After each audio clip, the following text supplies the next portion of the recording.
هو انا كده كده متاكد ان انت بتعرف تبعت ايميل، بس في بعض الحاجات اللي انت لازم تاخد بالك منها بحيث ان الايميل يبقى شكله احترافي.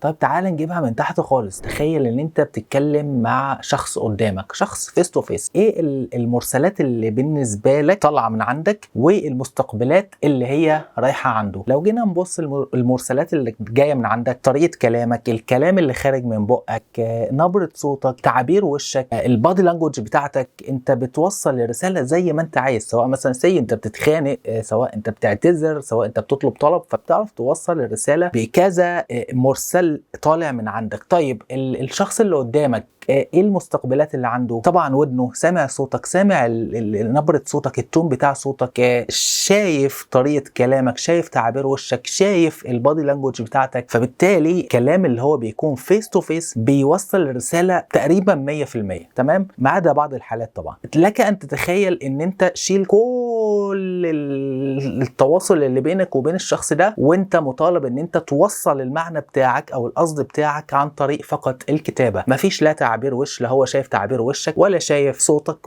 ولا سامع صوتك ولا شايف اي حاجة. هو كل الموضوع ان انت بينك وبينه جهاز كمبيوتر او موبايل وبتكتب الرسالة. فبالتالي انت مطالب ان انت توصل المعنى بتاعك. لذلك ان انت لو ما خدتش بالك من بعض الامور اللي احنا هنتكلم فيها، 90% من رسالتك هتتفهم غلط او هتخش من الاخر في ملعب سوء التفاهم او سوء الظن. فتعالى نبص كده على محتويات الرسالة. طبعا احنا هنجيب نماذج بالعربي وبالانجليزي، بحيث ان انت في بعض مؤسسات او بعض الشركات بتشتغل باللغة العربية وبعض الشركات بتشتغل باللغة الانجليزية. احنا لو جينا نبص على الايميل، طبعا اول حاجة انت بتاخد بالك منها طبعا الافتتاحيه، اللي هي ايه؟ السيد فلان الفلاني، صباح الخير، مساء الخير، بعد التحيه. يعني لازم يكون في افتتاحيه في الرساله بتاعتك. لما بتكون بتكلم حد لازم تفرق بين حاجتين. يعني انا كعبد الرحمن مثلا، انا دلوقتي بتكلم مع واحد داخل المؤسسه بتاعتي ومعايا في نفس السن او قريب مني في السن، وتعاملت معاه فيس تو فيس، فبكل بساطه عادي ممكن اقول له دير محمد، دير محمود، دير احمد على طول. طيب لو بتعامل مع حد خارج المؤسسه بتاعتي او خارج الشركه بتاعتي وما تعاملتش معاه فيس تو فيس، كل تعاملاتي معاه بالميل، فبالتالي بكتب دير مستر فلان، دير مستر، او طبعا لو حد كبير في السن سواء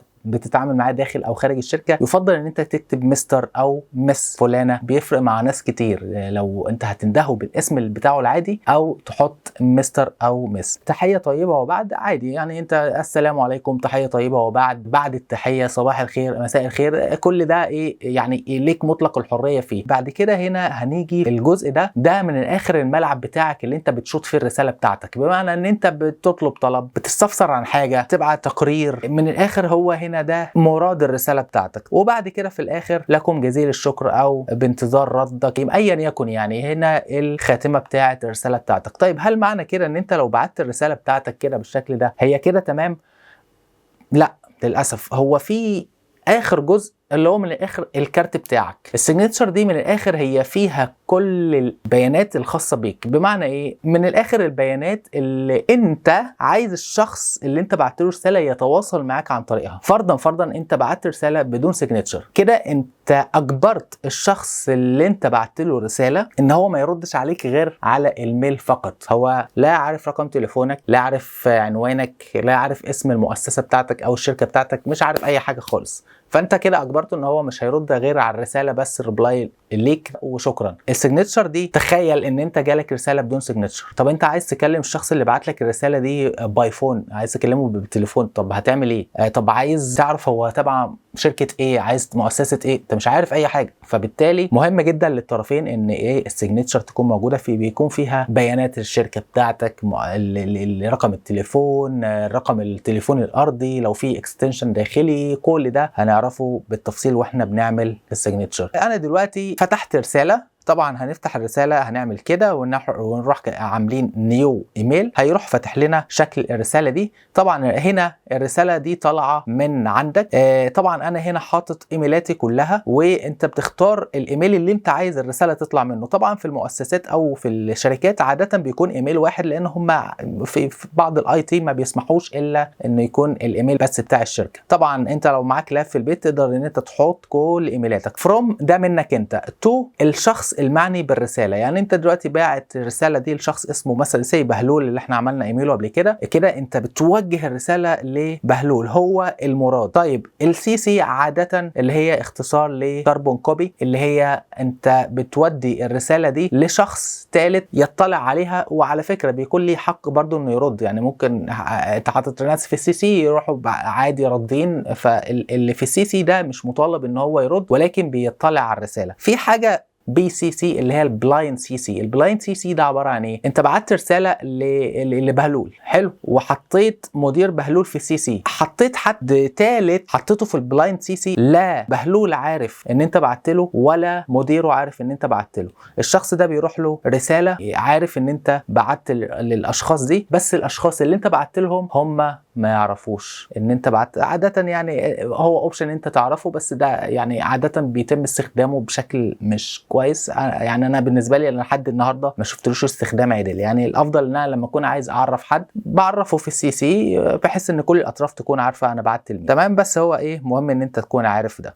في السي سي هنكتب اي اسم حد، مدير او مديرين او اقسام، وبعدين السبجكت ما قل ودل من الاخر. يعني انا دلوقتي طالب مثلا حد شغال في الشحن، كلمتين يدلوا على الايميل بتاعك. احنا بدانا بدير مستر فلان جود داي بليز سبورت تو سند اس. نكتب بقى ايه من الاخر، ده الملعب بتاعنا، والخاتمه اللي هي appreciate your support او appreciate your urgent feedback ايا يكن، و thank او thank you ايا يكن، وفي الاخر اسمك واللوجو بتاع الشركه والعنوان والادرس. فدي كده محتويات الرساله. طيب فاحنا دلوقتي اهو هنبعت الايميل ده، انا هبعته من عندي وهنروح نشوف هو راح ازاي. فاحنا اهو كتبنا بهلول، وهنحط مثلا احط ايميلي اللي على الجيميل. اوكي كده عندي انا اهو، انا باعت للشخص اللي انا طالب منه الطلب. السي سي اللي هو عاده الشخص اللي انت بتعرفه ان انا بعت ايميل. تعالوا نبعت الرساله ونروح نشوف هي راحت الناحيه الثانيه بشكل عامل ازاي. انا بعتها لبهلول، هنروح للايميل بتاع بهلول. طبعا لسه الرساله ما جاتش، هعمل سيند اند ريسيف.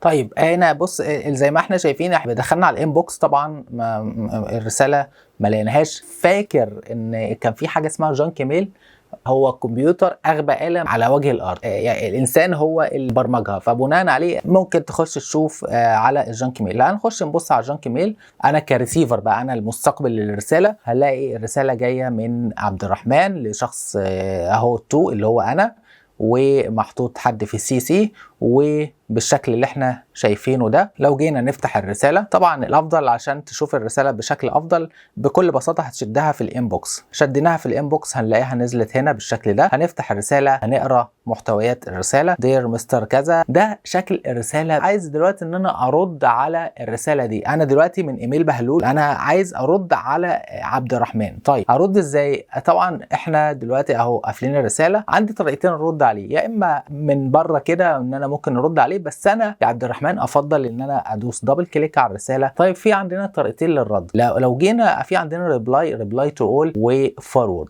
ايه الفرق بين الثلاثه دول؟ اول حاجه ريبلاي كده انت بترد على الشخص اللي بعت لك ايميل فقط، يشيل كل الناس اللي في سي سي. تعالى نعمل كده ريبلاي. انا دلوقتي خلي بالك انا اسم بهلول دلوقتي، شايف ما حطش حد في السي سي. اقفل كده. طيب لو عملنا ريبلاي تو اول، هي الناس اللي موجوده هتلاقيها ما زالت موجوده في السي سي. انت ممكن تضيف ناس في السي سي، يكون تحط بقى ايه اي حد عايز تحطه في السي سي تقدر ان انت تحطه. طيب هنرد على الراجل ده ونقول له دير مستر thanks for your email. اوكي وده cost is كذا كذا كذا waiting your feedback. اوكي ثانكس. طيب انت دلوقتي راجل اول مره تبعت ايميل ما عندكش سيجنتشر. في طريقتين ان احنا نعمل بيهم سيجنتشر. الطريقه الاولانيه، انت لو راجل في مؤسسه او في شركه وعندك ايميلات كتير وهم بيستخدموا سيجنتشر واحده، وده الطبيعي. يعني اي مؤسسه او اي شركه الطبيعي ان هم بيوحدوا شكل السيجنتشر. فانت بكل بساطه نفترض ان ده السيجنتشر الخاصه بعبد الرحمن، انا راجل اسمي بهلول، انا عايز اخد نفس السيجنتشر دي واوحدها في كل الايميلات. انت بكل بساطه دي الطريقه الاسهل، وهعرفك الطريقه الاصعب. الطريقه الاسهل تاخدها كده كوبي، وشايف كلمه سيجنتشر اللي فوق دي هندوس عليها كده وهندوس سيجنتشر، هيتفتح لنا الرساله دي او النافذه دي. طيب هنا بيقول لي ايميل اكونت، بيقول لك ايه سيلكت سيجنتشر، مفيش هنا اي سيجنتشر. هنروح دايسين على نيو علشان نحط سيجنتشر، هنسميها ده السيجنتشر الخاصه بالشخص اللي اسمه بهلول. وهنا بقى منتظر مني ان انا اصمم اللوجو او ان انا احطه بيست، وابدا بس اعدل عليه. وهتسيب اللوجو زي ما هو والعنوان زي ما هو، لان انت في نفس المؤسسه. هتغير رقم التليفون مثلا وليكن كده، والاكستنشن، وتحط كل البيانات. طيب في هنا عندي تو اوبشن ان هم يبقوا ديفولت، بمعنى ايه؟ ان انت لما تيجي تبعت ايميل او رساله تكون هي ثابته. زي ما احنا شايفين احنا لسه مكريتين او عاملين كرييت لسيجنتشر جديده، فهتلاقي اوتوماتيك نزلت هنا. طيب هندوس هنا بحيث ان انا كل رساله جديده ادوس عليها هيبقى اللوجو نازل، بالاضافه لما اجي اعمل ريبلاي هتبقى نازله. طب فرضا ان انا ما اخترتش ريبلاي ودوست اوكي، بص هنا بقى لما تيجي تعمل هنا هتلاقي في الايه السيجنتشر نزلت. طبعا ينفع تحط سيجنتشر ثانيه، ينفع تحط سيجنتشر تانية لو انت عندك كذا شركة او ايا او انت عندك كذا نشاط، تقدر ان انت تحط اي سيجنتشر تانية بالشكل اللي احنا شايفينه ده اهو. هتروح دايس نيو، هتكتب برضو نفس الكلام اهو اوكي، وهتبدأ ان انت احنا هنصمم اللوجو او هنصممها ايا يكن، رقم التليفون مثلا كده كده كده اوكي، هندوس اوكي. زي ما احنا شايفين كده هتلاقي السيجنتشر الثانيه نزلت. فانت بناء لما بتختار السيجنتشر دي نزلت اهي، هنرد هنقول له اوكي. بعتنا الرساله، نقفل الرساله بالشكل ده كده. خلاص احنا بعتنا رساله وبشكل يعني الى حد ما احترافي اهو. زي ما احنا شايفين جالي رساله على ايميلي، هنروح رايحين للايميل التاني، هنلاقي الرد جالي اهو من بهلول. انا دلوقتي بتكلم من ايميلين على نفس الاوتلوك، فجالي الشكل ده، جالي الرد اهو دير مستر فلان والكوست كذا وويتنج يور فيدباك. طيب تعالوا نعمل نيو مسج جديده كده. زي ما انت ملاحظ واخد بالك السيجنتشر بقت اوريدي نازله، انت مش مضطر ان انت تعمل كده وتختارها. انت لو اخترتها تاني المفروض هي اوريدي موجوده. تعالى كده نرد على اي رساله، نفتح الرساله دي ونعمل ريبلاي. زي ما انت شايف هو منتظر منك الريبلاي بتاعك. طيب احنا لو فعلنا الاختيار التاني ده اللي هو replies and forwards، هنخليها كده. تيجي تقفل الرساله كده، عايزين نرد على الايميل، هنعمل ريبلاي او ريبلاي اول، هتلاقي ايه السيجنتشر نازله. فانت دلوقتي عرفت ازاي ان انت تعمل سيجنتشر، عرفت محتويات الرسالة. في بقى بعض الملاحظات اللي لازم تخلي بالك منها. الايميل بتاعك يفضل ان انت لما تيجي تعمل ايميل على جيميل بتخليه اسمك الاول واسمك الاخير. يعني مثلا عبد الرحمن الشرقاوي @gmail.com، احمد ممدوح @gmail.com. زمان كان في بعض الناس بيبقى لهم القاب زي اكس دي في الدارك انجل، كل الكلام ده لا يفضل خالص. طبعا الكلام ده يعتبر انتهى. فانت الايميل يكون معمول باسمك. لو لقيت اسمك محجوز حط جنبيه مثلا 88 اللي هو سنة ميلادك، 51. اهم حاجة يبقى الميل بيعبر عن اسمك. طيب زي ما احنا اتفقنا ان انت لما بتيجي تكتب العنوان بتاع الرساله بتكتب في السبجكت بتاع العنوان ما قل ودل، طلب عرض اسعار كذا، تقرير عن الرابع من سنه كذا. السبجكت يكون بيدل على الرساله. تبعد بقى عن كلمه هام جدا، عاجل جدا. عناوين المبهمه دي عاده ما بيلتفتش ليها. مهم جدا برضو ان انت لا يفضل ان انت توجه كلام مباشر، زي مثلا يعني انا على سبيل المثال شفت قبل كده ايميل بيقول ارجوك ابعت لي الشيت الفلاني. ايه ارجوك دي؟ يعني برجاء التكرم بارسال كذا، او بليز سند كذا. حد كان باعت ميل انا قلت لك كذا مره، هو يعني لا، بالاشاره الى ما تم الاتفاق عليه كذا، يعني فاهم؟ او as per our discussion kindly find كذا، يعني فاهم؟ مهم جدا جدا جدا ان مفيش حاجه اسمها خصوصيه في الايميل، بمعنى ان كل مؤسسة او كل شركة ليها الحق ان هي تشوف كل الايميلات. على سبيل المثال انت دلوقتي باعت ايميل من عندك، انت اسمك احمد، بعت ميل من عندك لمحمد ومتاكد ان مفيش حد في السي سي. انا عايز اقول لك ان الاي تي يقدر ان هو يحط حد في السي سي، يقدر ان هو يبرمج السيرفر ان اي ايميل طالع من عندك في نسخه تروح لجهه معينه بدون ما انت تكون عارف. فمهم جدا ان انت ما تبعتش معلومات حساسه عنك، ما تبعتش معلومات عاده حساسه عن الشركه لاي شخص او اي طرف ما لم يكن معاك موافقه بذلك. لا تفترض الخصوصيه في الايميل، ان انت هتبعت لحد صاحبك مثلا وليكن قسيمه جوازك مثلا، طب ما دي خصوصيه. مفيش حاجه اسمها خصوصيه في الايميلات العامه او ايميلات الشركه. انت الراجل جاي الصبح كده والدنيا تمام ومستعد للشغل، وبعدين هوب فتحت الميل لقيت فيه ميل جاي في وشك طين، يعني في مشكله وشخص من الاخر يعني قفل لك اليوم، نكد عليك. نصيحه: ما تردش عليه وانت متعصب. كوبايه الشاي، فنجان القهوه بتاعك، اشربه الاول، هدي اعصابك. وانت بتهدي اعصابك وبتشرب القهوه بتاعتك هتلاقي الرد المظبوط جاي لك في دماغك، تبدا ترد وانت دماغك رايقه. اوعى ترد على اي ايميل وانت متعصب. لما تيجي ترد على اي ايميل وانت متعصب صدقني هتندم. تبعد عن الالوان الفوشيا والاحمر والحاجات دي، هو مش دعوه فرح. حتى ولو دعوه فرح انت ابعد عن الالوان اللي هي الفاقعه دي. انت احسن حاجه ان الايميل يكون بخط اسود او ازرق. تبعد عن الخطوط الكبيره، يعني الخط يكون ما بين 16 ل 18. انت عارف معنى ان انت تبعت ايميل بخط مثلا 25 او 36 لحد بالخط ده؟ معناه ان انت بتقول له ان انت اعمى وكفيف وانا بوريك. يعني هو ده المعنى اللي هيوصل للطرف الثاني، مع ان انت ممكن ما تكونش قاصد، بس هو ده المعنى اللي هيوصل، ان انت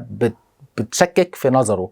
فبالتالي مهما ما كان انت حسن النيه في الميل ده، انت عكيت الدنيا الناحيه الثانيه. الخط الاحمر في عرف الايميلات معناه ان انت بتحذره وبتزعق له، فابعد خالص عن الخط الاحمر في الايميلات. عايز تحدد حاجه، حدد تحتيها خط بالشكل ده، يعني حدد تحتها خط، اعمل عليها هايلايت بالاصفر، تمام، بلاش بالاحمر. حتى تخيل بقى ان انت رحت باعت لواحد ايميل بخط 36 وبالاحمر، متخيل الرساله هتكون شكلها عامل ازاي للطرف الثاني؟ فدي حاجات لازم تخلي بالك منها لما بتيجي ان انت تبعت ايميلات. في بعض الزملاء اللي هم بيكون طبيعه شغلهم مرهقه شويه، زي مثلا الناس اللي هم شغالين في الكول سنتر، بيبقى وقت البريك بتاعه متحدد سواء بربع ساعه او نص ساعه او ساعه ايا يكن، فبالتالي هم بيبقوا عباره عن جروبات وبيبعتوا لبعض على الايميل هناكل ايه النهارده، طب عشان واحد يبقى متطوع يعمل الاوردر، الكلام ده كله. لو الاي تي سامح بالكلام ده اتس اوكي، مفيش مشكله. بس عاده النوع ده من انواع الرسائل زي ما قلت لك ما تحطش اي اعتبار، لان انت حتى لو بعت ل8 اشخاص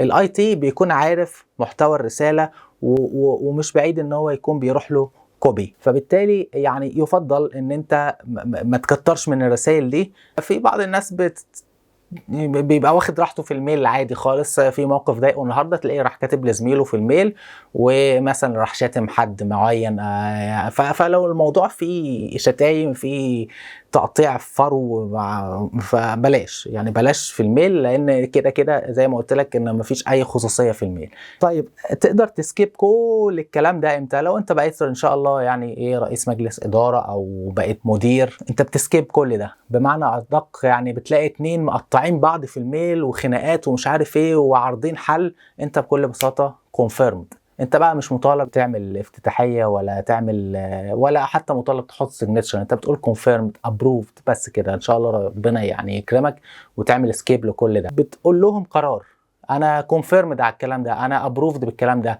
ريجكتد انا مش موافق على الكلام ده، خلاص. يعني هو ده دي الحاله الوحيده اللي انت تقدر تسكيب فيها كل الكلام اللي احنا اتكلمنا فيه ده.